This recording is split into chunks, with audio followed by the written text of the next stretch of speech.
Hello बच्चों, let's read the question. Question कह रहा है proximal end of the filament of stamen is attached to. So यहाँ पे हमें बता दिया है कि we have to talk about the proximal end of stamen. So यहाँ पे की कॉन्सेप्ट है हमारा स्टेमन के बारे में। सो एक बार स्टेमन का डायग्राम देख लेते हैं। स्टेमन के डायग्राम में अगर हम देखें तो दो इंपॉर्टेंट पार्ट आते हैं। एक तो ये हो गया हमारा फिलामेंट, जो कि हम लेबल कर रहे हैं इसको ग्रीन कलर से, ये हो गया फिलामेंट। और इसके ऊपर आ जाएगा एक बाइलोब्ड एंथर, कुछ ऐसे। और इस एंथर पे यहां हम लेबल कर देते हैं एंथर पे, ये रहा, so that we don't get confused. ये हो गया एंथर। अच्छा, ये एंथर और फिलामेंट मिला के दोनों बन जाता है हमारा स्टेमन। सो ये है हमारा स्टेमन का डायग्राम। अब क्वेश्चन में इन्होंने यहाँ पे बोला है about the proximal and.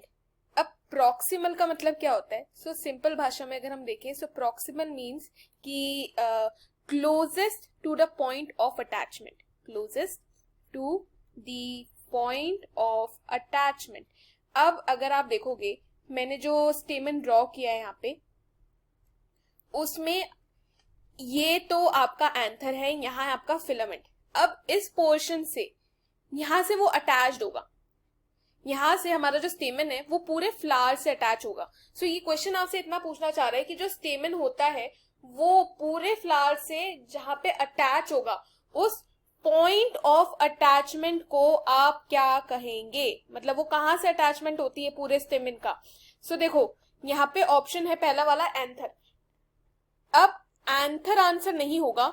Reason क्या है एंथर आंसर ना रीजन होने के? क्योंकि ये ना डिस्टल एंड है। डिस्टल एंड मतलब ये दूसरी साइड हो गया एंड का। हमें चाहिए था, हमें प्रॉक्सिमल एंड चाहिए था, हमें डिस्टल एंड नहीं चाहिए था। सो ये तो इनकरेक्ट हो गया, इसलिए हम लोग इसको चूज नहीं कर सकते। अब हम नेक्स्ट ऑप्शन देखते हैं जिसमें लिखा है कनेक्टिव। सो कनेक्टिव क्या होता है कि वो ना एंथर को कनेक्ट करता है फिलामेंट के साथ, इससे हम कनेक्टिव कहते हैं। तो अगेन ये भी आपका प्रॉक्सिमल एंड नहीं हुआ, ये आपका कुछ डिस्टल एंड की तरफ हो गया, राइट। सो इसीलिए हम इसको इनकरेक्ट मानेंगे। नेक्स्ट ऑप्शन जो दिया है वो है आपका प्लेसेंटा। अच्छा देखो, प्लेसेंटा कहाँ है? प्लेसेंटा तो फिर ओवरी के अंदर हो गया ना, पार्ट ऑफ ओवरी जहां पे ओव्यूल्स अटैच्ड होते हैं। यहाँ पे आपका स्टेमन का है, यहाँ तो स्टेमन है ही नहीं अटैचमेंट का। No stamen, stamen is not present, right. So इसीलिए हम लोग इस ऑप्शन को भी इनकरेक्ट मानेंगे। अब आप एक बार ये वाला ऑप्शन देखिए, थैलेमस और पेटल का। सो जो हमारे स्टेमन्स होते हैं ना, वो एक्चुअली थैलेमस या फिर आप रिसेप्टिकल भी कह सकते हो।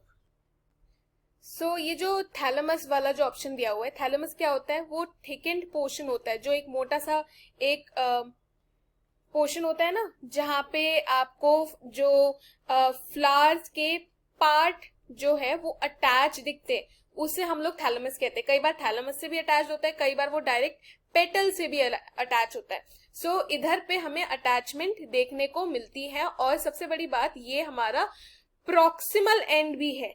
सो यही थी क्वेश्चन की कंडीशन कि प्रॉक्सिमल एंड की तरफ अटैचमेंट होनी चाहिए। सो वो यहाँ पे दिखती है।